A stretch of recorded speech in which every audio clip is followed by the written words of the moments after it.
신약성경 161쪽쯤에 있습니다. 요한복음 9장 13절에서 34절의 말씀을 받들어 읽겠습니다. 그들이 전에 맹인이었던 사람을 데리고 바리새인들에게 갔더라. 예수께서 진흙을 이겨 눈을 뜨게 하신 날은 안식일이라.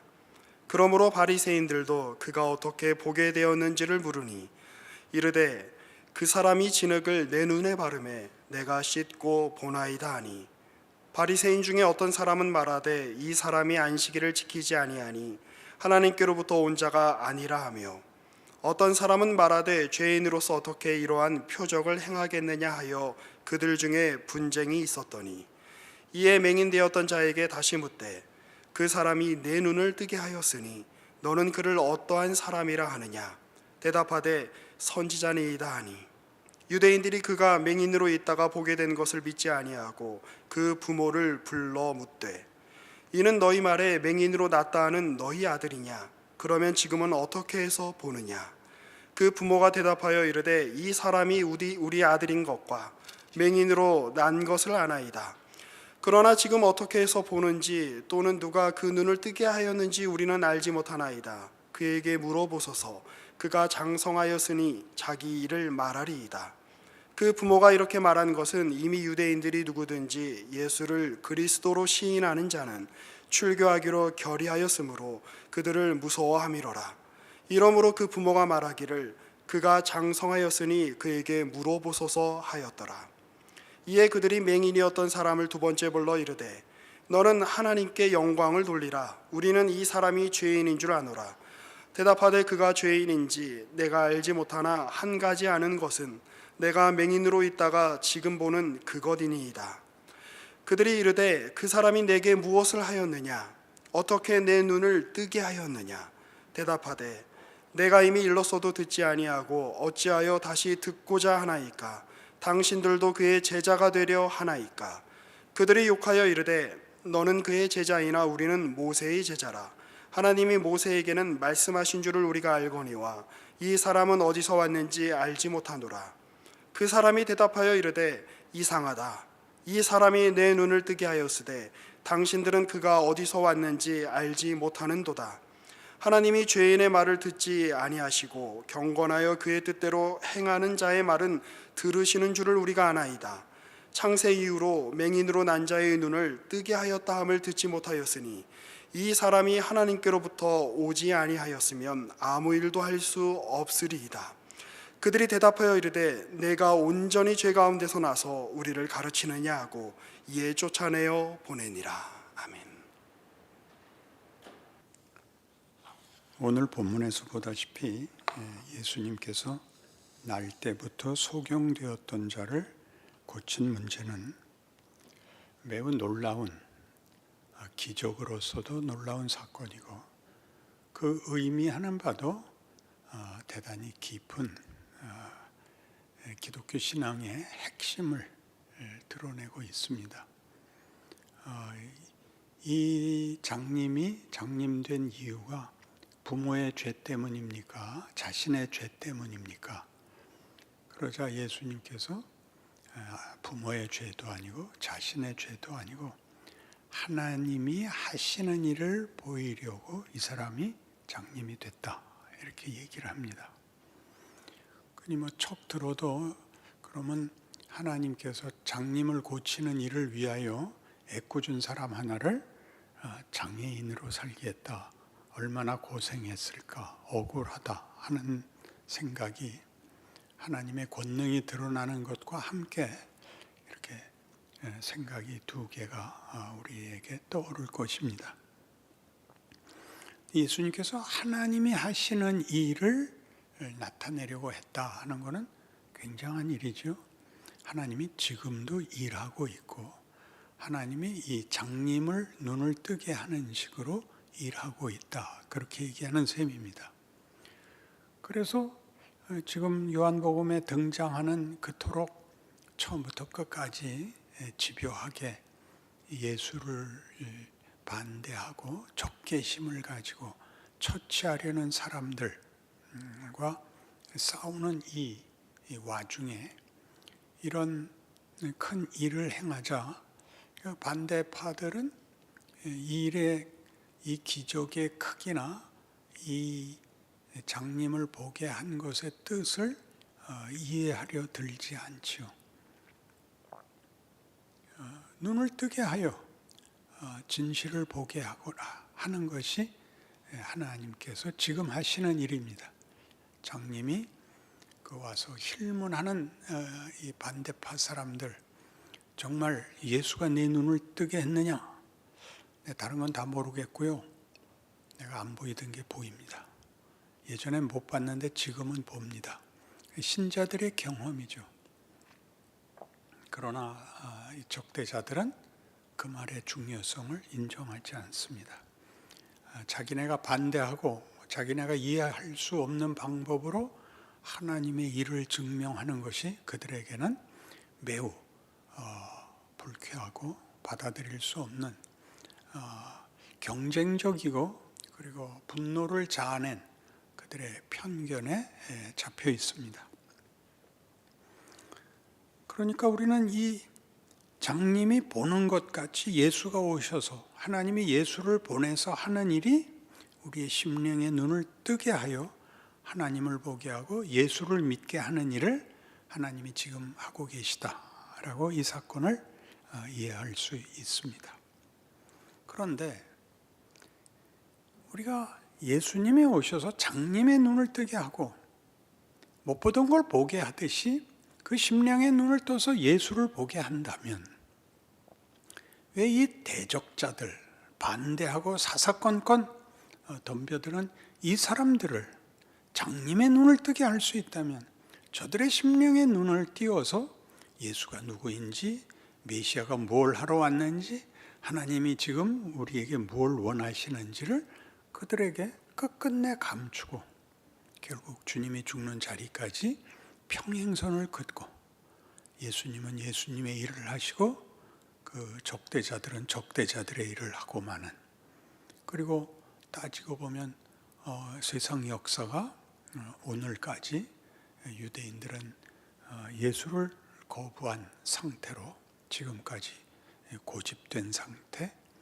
오해의 상태에 머물러 있습니다. 그러니까 요한복음을 읽을 때 우리가 놀라는 것은 이것이 이미 예수님을 보낼 때 장님의 눈을 뜨게 하듯이 우리 심령의 눈을 뜨게 하여 예수를 알고 예수를 보낸 아버지를 알게 하려는 구원과 창조의 역사를 위해서 왔으나 요한복음 1장에 말하듯이 태초에 말씀이 계시니라, 이 말씀은 사람들의 생명이라, 빛이 어두움에 비치되 어두움이 깨닫지 못하더라.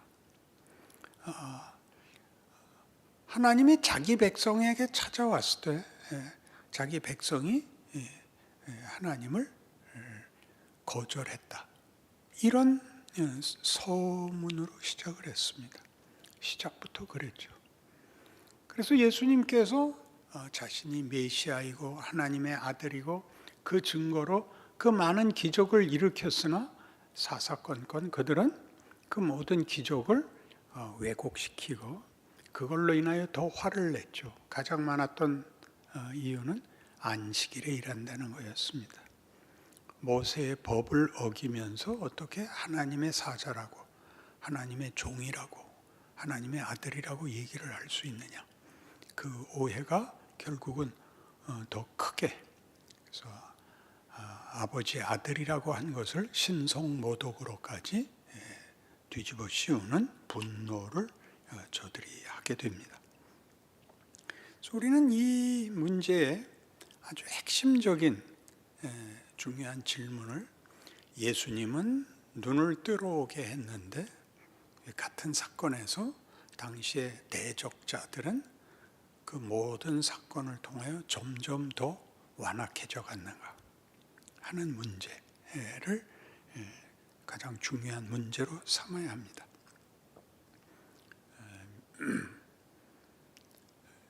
예수님이 부활과 기적과 부족할 것이 없는 많은 증거들을 제시했으나 반대자들은 끝까지 회개하지 않았고 지금까지 그러고, 더더욱 어려운 것은 예수님으로 인하여 은혜를 입고 눈을 뜨게 된 자들도 그의 신앙생활에 있어서 눈을 뜬 것이 만족스럽지 않아요.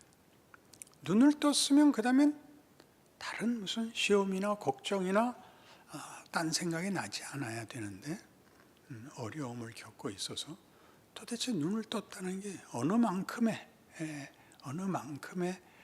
그 기대를 만족시키는 것인가가 우리에게 현실적인 문제입니다. 로마서 10장에 가면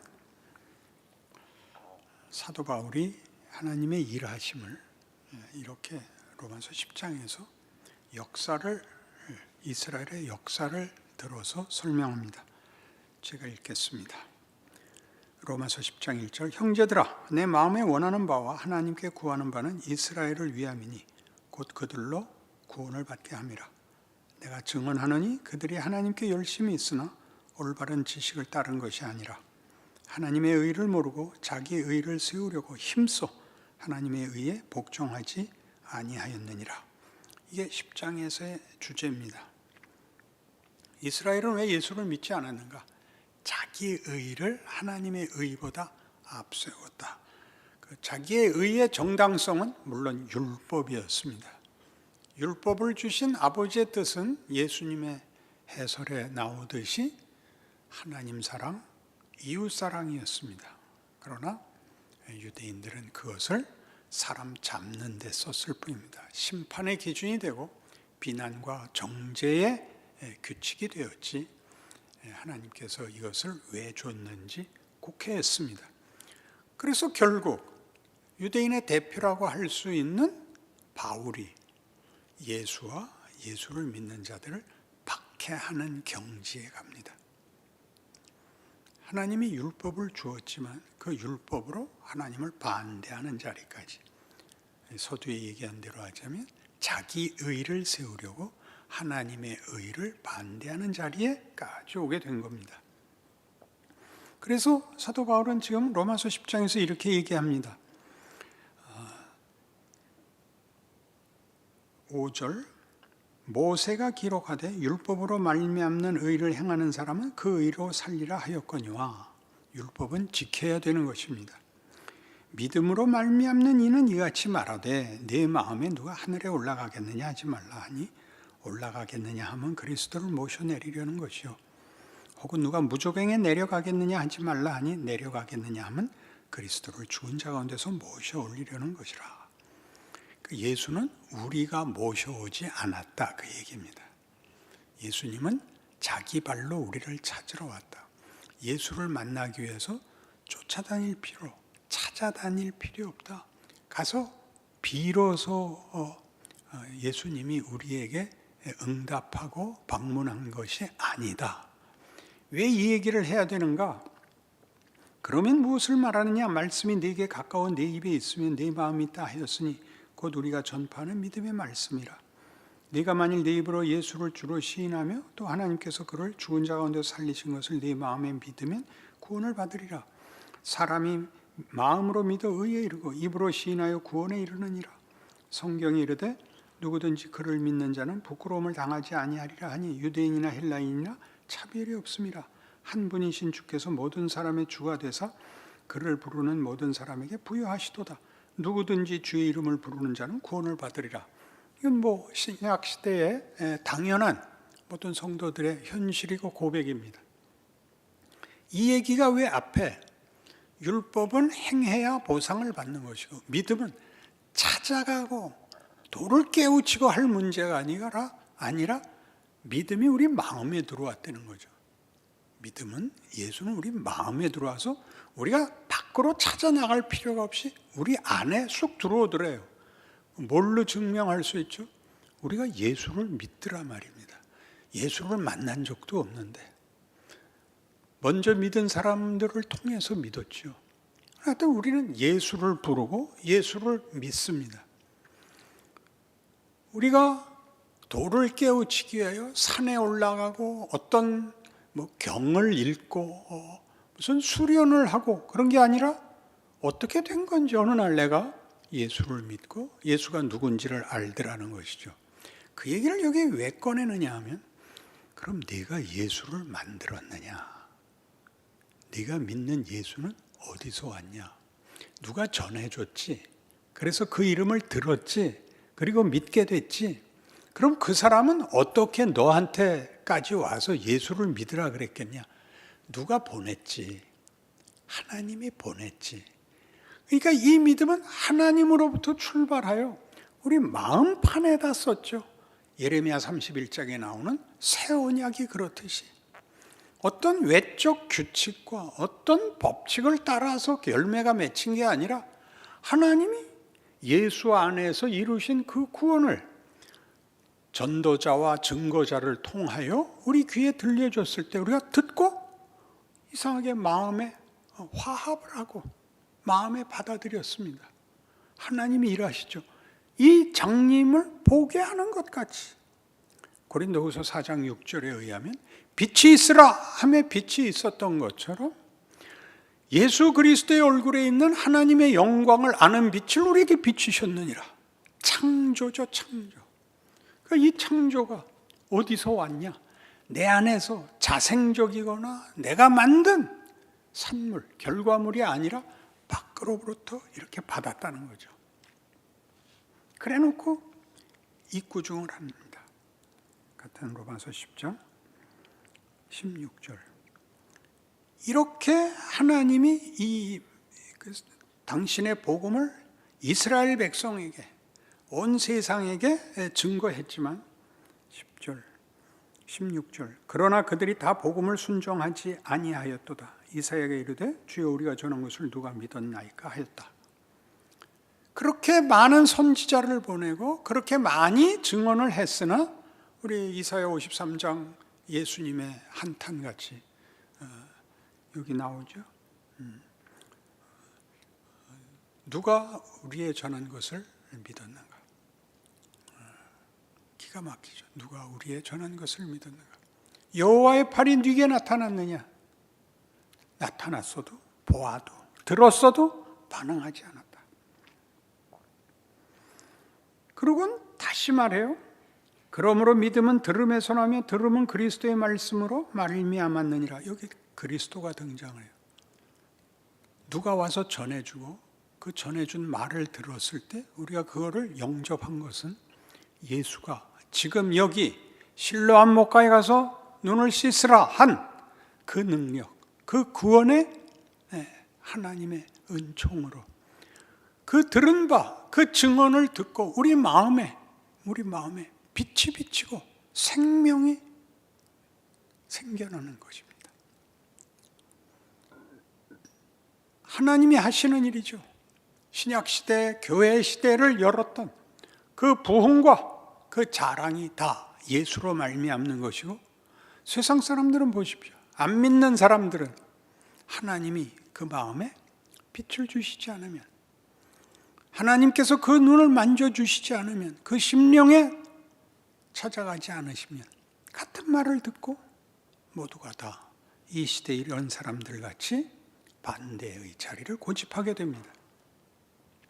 여기서 쉽게 그러니까 믿어야 돼 라든가 그러니까 거부하면 안 돼 이렇게 그런 식으로 선택의 문제가 아니라 예수님께서만이 눈을 뜨게 할 수 있고 예수님께서만이 항복을 시킬 수 있다면 왜 모두에게 하지 않았습니까? 이렇게 물어야 되는 거죠. 왜? 그리고 영접하고 믿은 자에게 왜 믿은 자의 어떤 보상을 지금 주지 않습니까? 까지 이 질문이 계속되어야 됩니다. 그래서 이 10장 18절부터 이런 다들 약간 이해하지 못하고 넘어가는 말씀들, 구약의 인용들이 나옵니다. 그러나 내가 말하노니 그들이 듣지 아니하였느냐? 그렇지 아니하니 그 소리가 온 땅에 퍼졌고 그 말씀이 땅 끝까지 이르렀도다 하였느니라. 그들은 왜 안 믿었을까요?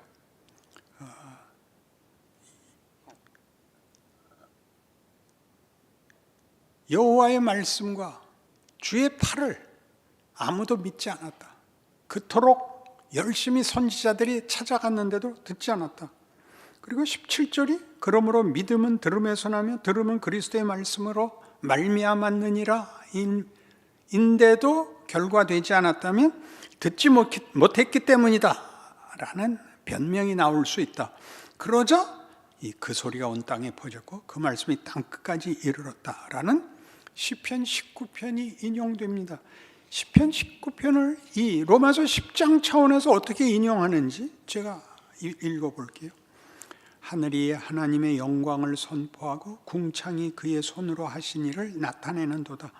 날은 날에게 말하고 밤은 밤에게 지식을 전하니 언어도 없고 말씀도 없으며 들리는 소리도 없으나 그의 소리가 온 땅에 통하고 그의 말씀이 세상 끝까지 이르도다.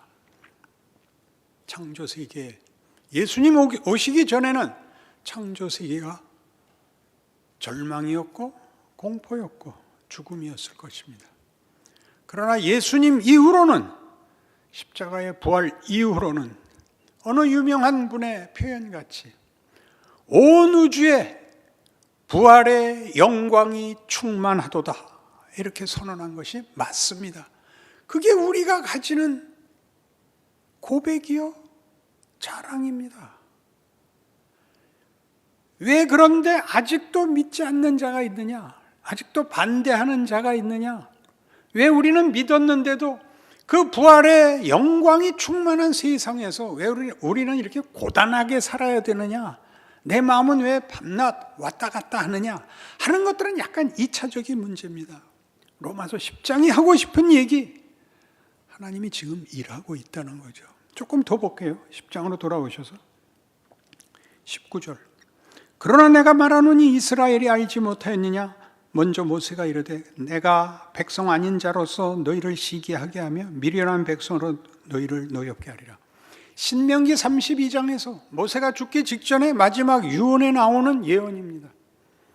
너희가 이 광야 생활을 하는 동안 하나님 앞에 불평하고 배신을 때린 게 한두 번이냐?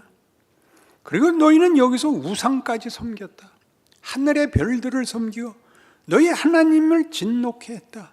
하나님이 이렇게 그래서 분노하셨다. 너희가 나를 버렸으니 나도 너희를 버려서 너희가 나를 버리고 이방신을 섬긴 것 같이 내가 내 백성을 버리고 나를 모르는 백성들을 내 백성을 삼아서 너희에게 분풀이를 하겠다. 너희를 시기하게 하겠다. 그게 나와요. 그게 우리 이방이에요. 이제 와서 보면. 그니 이스라엘이 순종했으면 우린 큰일 날 뻔했죠.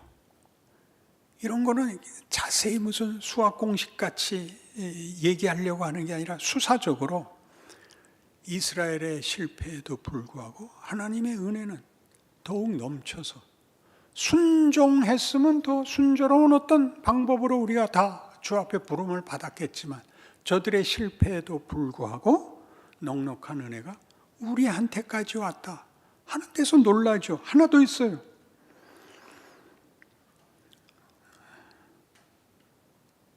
이사야는 매우 담대하여 내가 나를 찾지 아니한 자들에게 찾은 바 되고 내게 묻지 아니한 자들에게 나타나노라.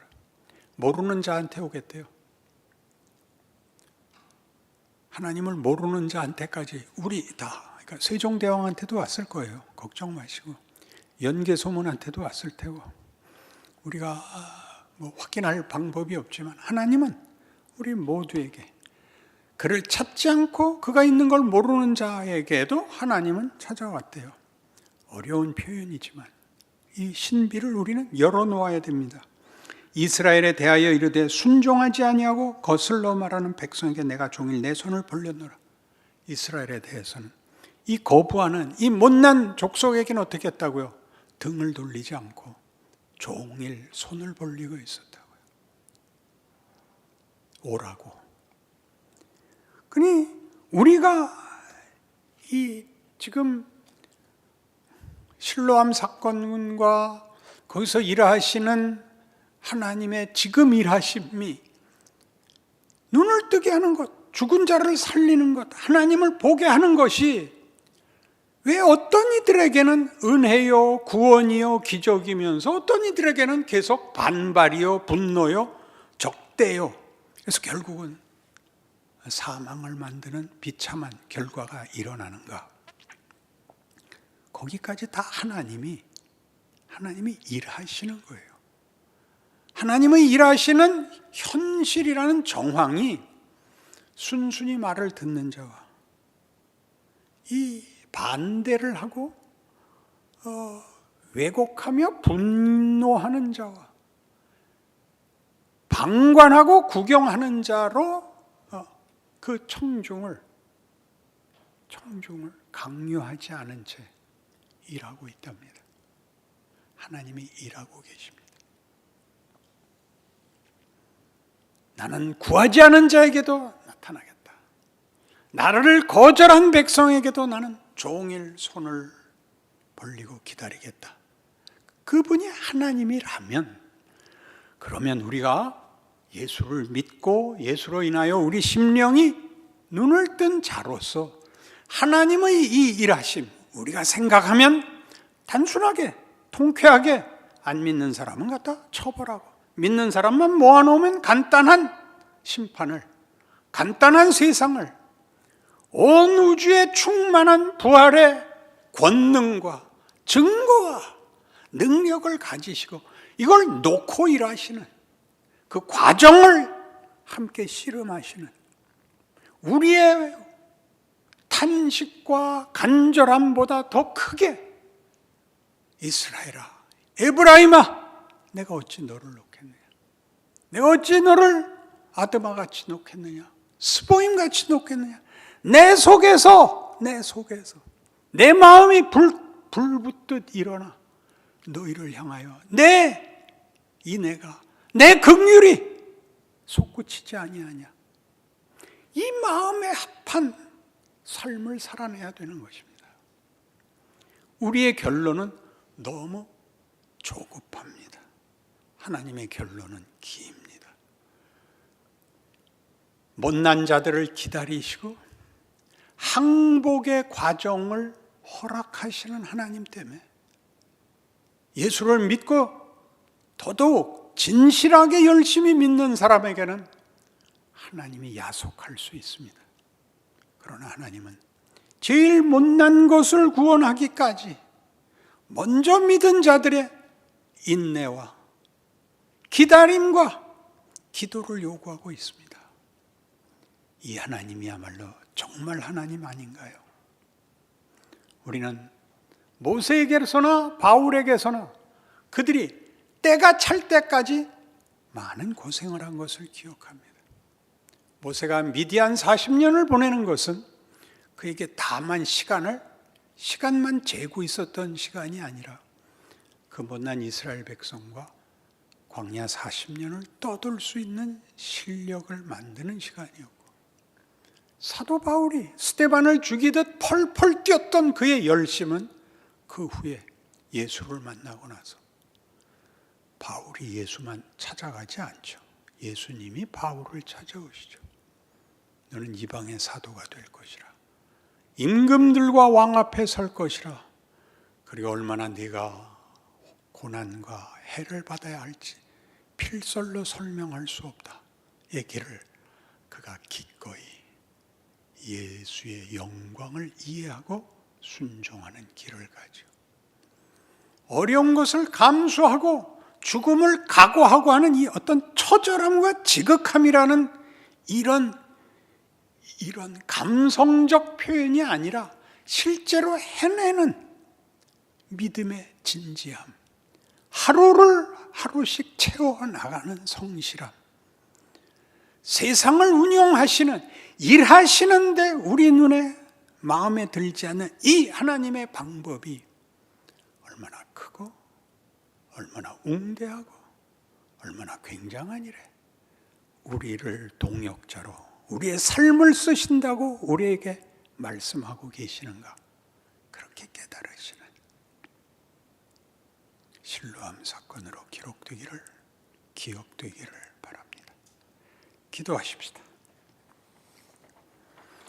하나님 아버지, 하나님 일하십니다. 언제든지 새로운 창조로 인생과 역사에 들어오십니다. 언제나 놀랍니다. 우리가 읽는 성경에 기록된 기적들보다 더 큰 기적이 지금 우리 시대에 나와 함께 벌어지고 있다고 믿습니다. 우리의 기도를 요구하시며 우리가 주께서 하시는 일에 온 마음과 정성을 기울여 순종하기를 원하십니다. 고단한 길입니다. 그러나 복된 길입니다. 명예로운 길입니다. 하나님과 동행하고 동역하고 함께 일하는 귀한 신분의 기회입니다. 빼앗기지 않게 하여 주시옵소서. 예수님 이름으로 기도합니다. 아멘.